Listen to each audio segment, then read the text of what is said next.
안녕하십니까. 맥체인 성경 읽기 열왕기상 8장, 에베소서 5장, 에스겔 38장, 시편 89편. 첫 번째, 열왕기상 8장 성전 봉헌과 솔로몬의 기도. 본문 이해에 도움이 되는 배경과 맥락을 소개합니다. 열왕기상 8장은 솔로몬이 성전을 완공하고 언약궤를 지성소에 안치하며 성전을 봉헌하는 장면입니다. 하나님의 영광이 구름 가운데 성전에 가득 차 백성이 두려움과 경외 가운데 있었으며, 솔로몬은 장문의 기도를 통해 이 성전이 단순한 건물이 아니라 하나님의 이름이 거하는 곳임을 강조하며 이스라엘뿐만 아니라 이방인의 기도도 들으시는 은혜의 처소임을 선포합니다.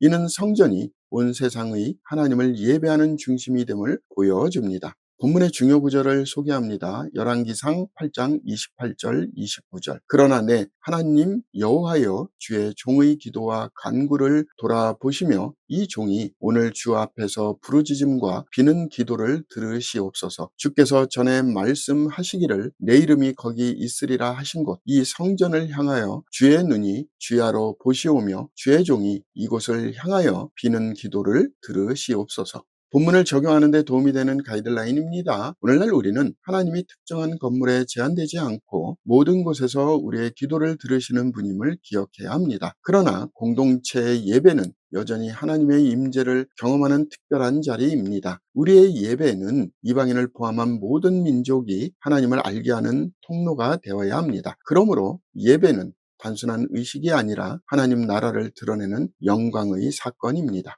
두 번째, 에베소서 5장 빛의 자녀와 그리스도의 신부. 본문 이해에 도움이 되는 배경과 맥락을 소개합니다. 에베소서 5장은 성도의 삶을 빛과 사랑으로 설명하며 그리스도와 교회의 관계를 결혼의 비유로 표현합니다. 바울은 성도들에게 사랑 가운데서 행하라라고 명하며 음행과 탐심을 버릴 것을 권면합니다. 성도는 빛의 자녀로서 선함과 의로움과 진리의 열매를 맺어야 하며 술 취함을 피하고 성령으로 충만하여 찬송과 감사와 복종으로 살아야 합니다. 마지막으로 아내와 남편의 관계를 설명하며 교회가 그리스도의 신부로서 그분께 순종해야 함을 강조합니다. 본문의 중요 구절을 소개합니다. 에베소서 5장 25절 26절. 남편들아, 아내 사랑하기를 그리스도께서 교회를 사랑하시고 그 교회를 위하여 자신을 주심같이 하라. 이는 곧 물로 씻어 말씀으로 깨끗하게 하사 거룩하게 하시고.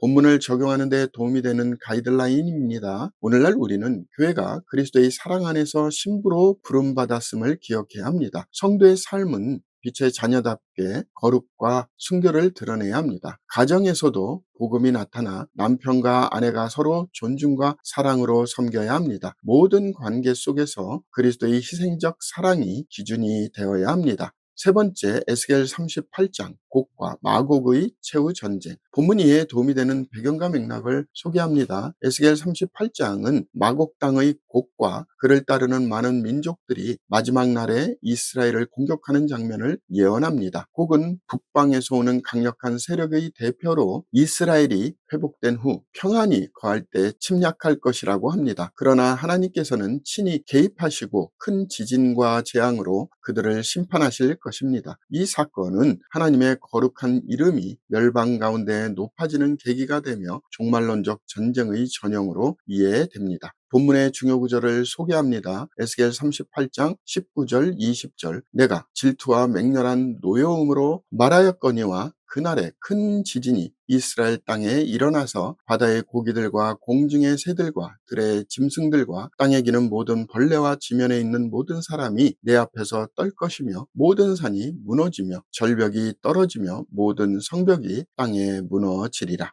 본문을 적용하는 데 도움이 되는 가이드라인입니다. 오늘날 우리는 세상의 강력한 세력조차도 하나님의 주권 안에 있음을 믿어야 합니다. 악한 세력이 아무리 연합해도 하나님의 계획은 좌절되지 않습니다. 종말의 전쟁은 두려움이 아니라 하나님 나라의 완성을 향한 과정입니다. 우리는 하나님의 최종적 승리를 바라보며 담대히 살아야 합니다. 오늘의 마지막 본문 시편 89편 다윗 언약과 하나님의 성실하심. 본문 이해에 도움이 되는 배경과 맥락을 소개합니다. 시편 89편은 다윗 언약에 대한 찬양과 탄식을 함께 담고 있습니다. 시인은 하나님이 다윗과 언약을 세우시고 그의 후손을 영원히 경고케 하시겠다고 약속하셨음을 선포합니다. 그러나 현실 속에서 다윗 왕조가 흔들리고 국가는 위기에 빠진 상황을 보며 탄식합니다.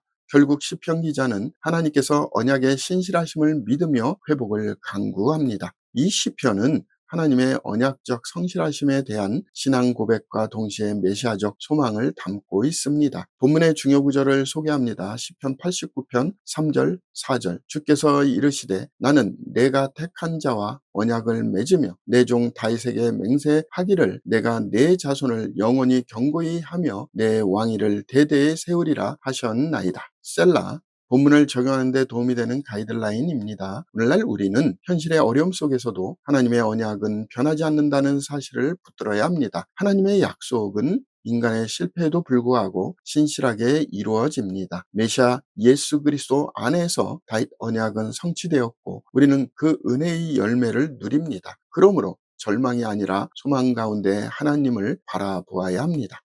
감사합니다.